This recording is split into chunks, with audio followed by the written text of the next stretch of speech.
Bismillahirrahmanirrahim. Assalamu alaikum warahmatullahi wabarakatuh. Alhamdulillahi rabbil alamin.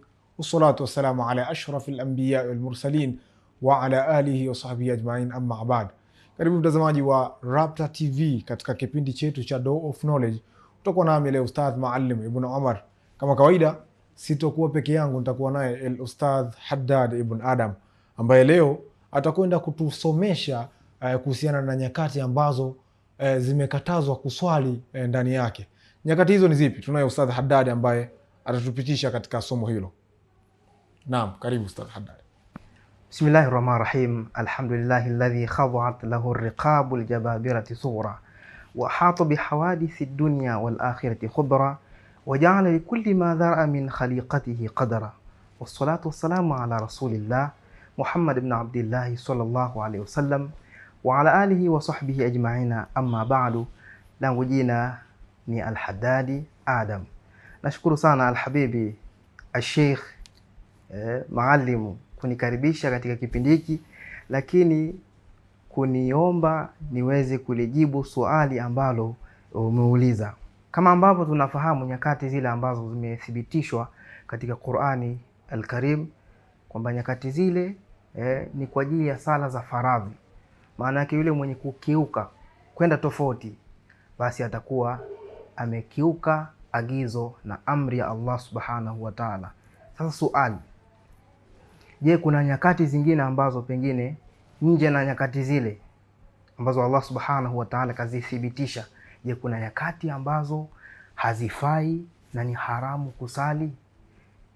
Naam, tunasema zipo nyakati 5, na ushahidi katika hili Bwana Mtume sallallahu alaihi wasallama akasema, la salata ba'da subhi, hakuna sala baada ya sala ya subhi ya alfajiri. Maana yake nini? Tunaona kwamba kabla ya sala ya subhi kuna zile rakaa 2 za sunna ambazo tunaambiwa ni bora kuliko dunia na vilivyomo ndani yake.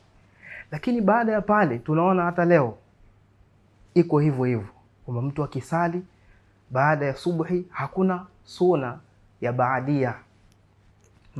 Maana yake nini?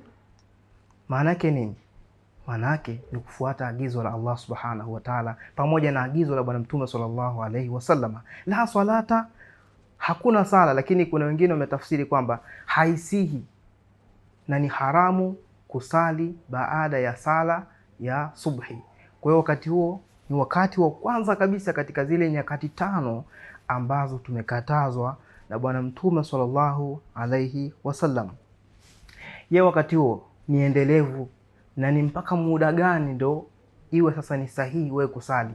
Pengine unataka kusali zile sala ambazo zina sababu, lakini kubwa zaidi katika nyakati hizi, kitu ambacho ni haramu ni katika zile ibada ambazo hazina sababu, ambazo zimetajwa kama as-sunnatu al-mutlaq, sunna ambazo hazina sababu. Yani mtu anasema tu mimi nataka nisali tu. Kwa hiyo lazima tufahamu sala zimegawika pia. Kuna sala ambazo ziko ndani ya wakati kama tulivyotanguliza, lakini kuna nyakati ambazo huja na sala. Mathalan, mtu katawadha. Baada ya kutawadha, sababu inapatikana, inaambatanishwa na nini?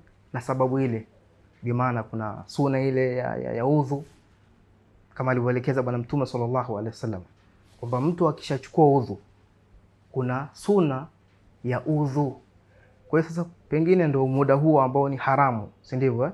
Kwenye muda ule baada ya subhi katawadha, mtu anataka kusali sunna hiyo, tunaambiwa hakatazwi. Kwa hiyo muda wa kwanza ni huo baada salati subhi, lakini ni katika zile nyakati ambazo tumesema hazifai kusali. Wakati wa pili tukaambiwa inda tulu'i shamsi, ni pale linapochomoza jua. Na kwa nini tumekatazwa kusali sala ambayo haina sababu katika wakati huo? Wanatajwa miongoni mwa wale ambao walikuwa wakiliabudia jua, wale watu wa Saba. Mwenyezi Mungu Subhanahu wa Ta'ala analithibitisha hilo, anasema wajatuha wa qaumaha yasjuduna lishamsi min dunillahi, wakati akitoa taarifa yule Hudhud, mjumbe wa Nabii Suleiman alayhi salam, kwamba alimpata Malkia yule Balqis, si ndivyo, pamoja na watu wake wakilisujudia jua, wakiliabudu jua. Hii maana yake nini? Inadhihirisha wazi kwamba wako watu ambao leo wanaabudia nini? Jua. Na si jua tu, leo watu wanaabudu vitu vya ajabu ajabu sana. Kwa hiyo wakati ule jua linachomoza, ndio wenzetu wale wanakuwa tayari sasa kufanya ibada zao. Kwa hiyo katazo katika muda huo ni kuto kufanana na ibada zao. Kwa hiyo wakati wa pili ni pale jua linapochomoza mpaka litakapoinuka kidogo, qadra rumhi, kiasi cha mkuki. Mathalan ukiweka mkuki ule ukasimama ukanyoka sawa. Lakini Kiswahili kizuri ama rahisi tunaweza kusema jua likichomoza, baada ya kuchomoza kama kwenye dakika 20 hivi, nadhani ndo qadra rumhi inapatikana hapo. Kwa hiyo wakati huo pia tunaambiwa ndo wakati wa salatu dhuha. Kwa hiyo katazo hilo linaishia hapo. Huo ni wakati wa pili jua linapochomoza. Wakati wa kwanza baada ya sala ya subhi ya alfajiri, wakati wa pili linapochomoza jua. Na wakati ule tunaambiwa ndo wakati wa karaha zaidi, kwa sababu wakati huo ndo wenzetu wanafanya ibada zao katika kuliabudia jua. Wakati mwingine wa tatu tukaambiwa inda qaimatil istiwai, ni pale jua linapokuwa katikati ya mbingu. Na wakati huo tunaambiwa na wataalamu ndo wakati ambao unajulikana kama nun, yani sio nuni ya Kiarabu, yani nuni ni pale jua linapokuwa katikati ya mbingu. Wakati ule pia tunaambiwa haifai na ni haramu kusali. Lakini je, ni sala gani? Ni katika zile sala ambazo hazina sababu, au pengine ina sababu lakini sababu yake ni ya baadaye. Mathalan unataka kufanya jambo lako, biashara zako. Sasa kuna swala inaitwa salatul istikhara. Mtu anataka kumuomba Mwenyezi Mungu shauri kwenye mambo yangu haya, Mungu lipi ndo la sawa sawa? Sasa pengine muda huo ndo waqtul istiwai, yani mchana kati. Anaruhusiwa? Tunaambiwa haruhusiwi, kwa sababu ile ni suna, na kusali katika wakati ule pia ni karaha. Kwa kuwa sababu yake ni ya baadaye, basi aahirishe, asogeze wakati mbele ili asijifananishe na wale ambao wanaliabudia jua. Lakini katika wakati huu wa tatu, kwa faida sasa, tunaambiwa ndo Jahannam inapokolezwa, kwamba yale majasho yanayotoka watu, tunaambiwa min faihi Jahannam. Lakini hekima nyingine ni huruma ya Allah subhanahu wa ta'ala kwetu sisi, kwamba pale jua linakuwa kali sana kiasi kwamba hata ile adhuhuri tunaambiwa ni sunna isogezwe mbele, yani pengine kwenye saa 7:15. Kama jua litakuwa kali zaidi ni sunna. Kwa nini? Kwa sababu haiwezekani wewe uingie katika sala hali ya kuwa pengine una majasho, jua kali, ile itakuondoshia khushu ndani ya sala. Kwa hiyo miongoni mwa hekima zake ni hizo. Wakati wa 5 wa 4 baada salati al-asri. Wakati wa 4 ni baada ya sala ya alasiri.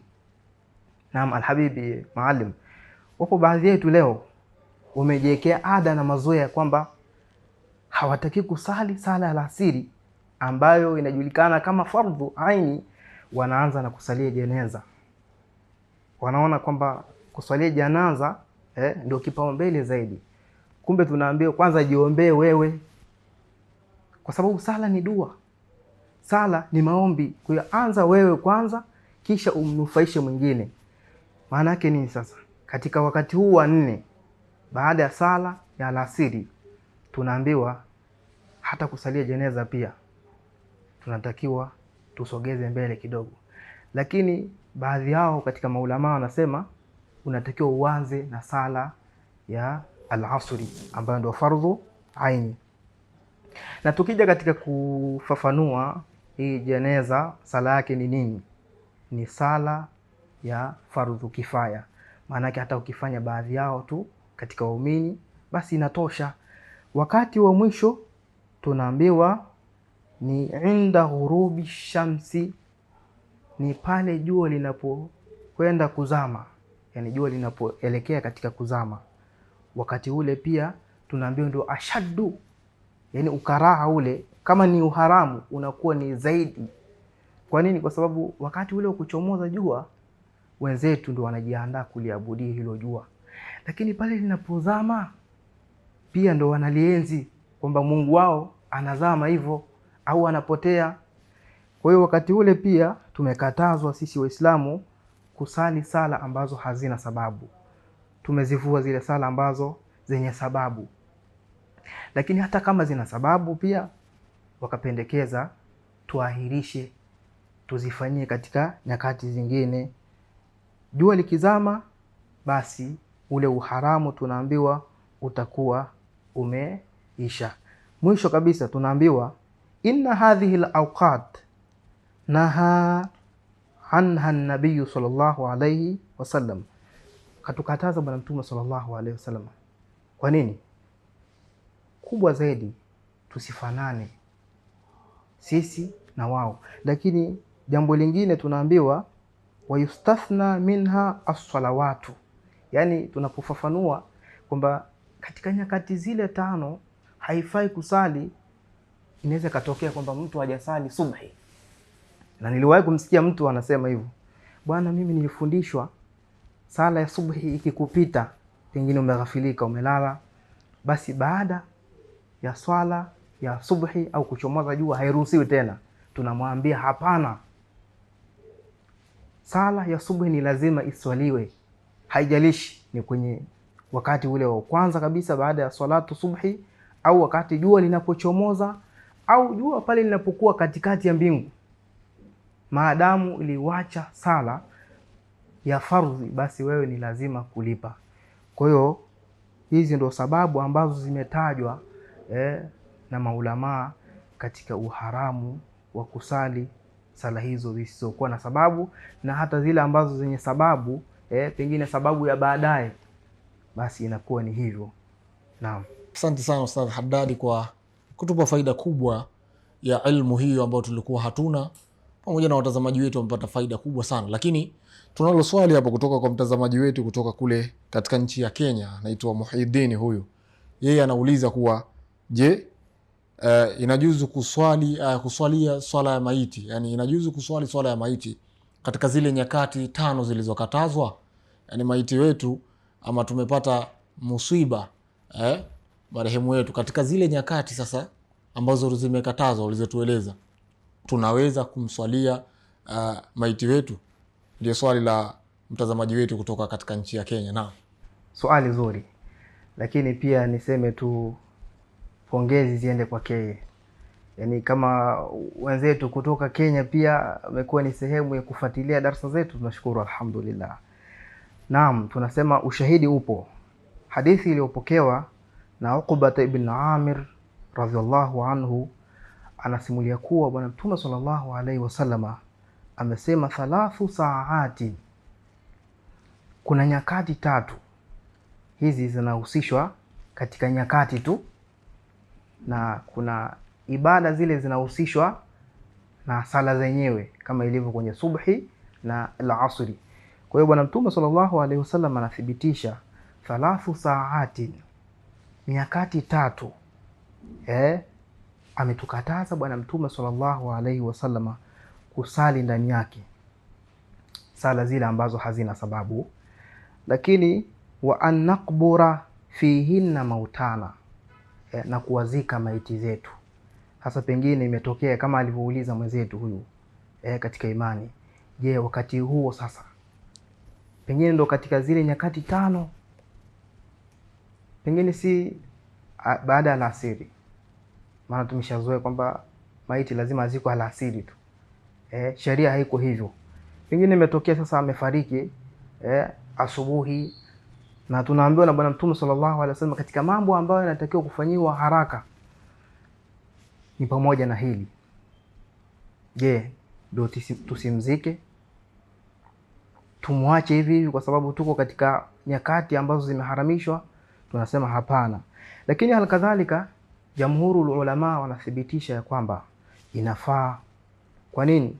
Kwa sababu sala hii ndo sala ambayo imehesabiwa katika zile sala ambazo zenye sababu. Kwa hiyo kwa ufupi afahamu kwamba kusalia jeneza inajuzu, lakini pia kusali zile sala ambazo zenye sababu pia nayo inafaa. Kwa hiyo tunashukuru watazamaji wetu na waendelee kufuatilia ili waweze kufahamu fika mambo gani ambayo yanauhusu Uislamu wao na dini yao. Wama alaina ila albalaghul mubin. Wassalamu alaikum warahmatullahi wabarakatuh. Asante sana Ustadh Haddadi kwa jibu zuri, majibu mazuri kabisa hayo. Lakini nikushukuru pia mtazamaji wewe ambaye umetufuatilia tokea mwanzo wa kipindi chetu hiki mpaka tamati ya kipindi hiki. Lakini pia kama una maswali, maoni, ushauri, wasiliana nasi kupitia mitandao ya kijamii ama katika comment section yetu hapo ya YouTube channel yetu ya Rapta TV, ili uweze kufahamu maswali mambo mengi kuhusiana na dini yetu hii ya Uislamu. Mpaka wakati mwingine, muda na wakati kama huu. Wabillahi tawfiq. Wassalamu alaikum warahmatullahi wabarakatuh.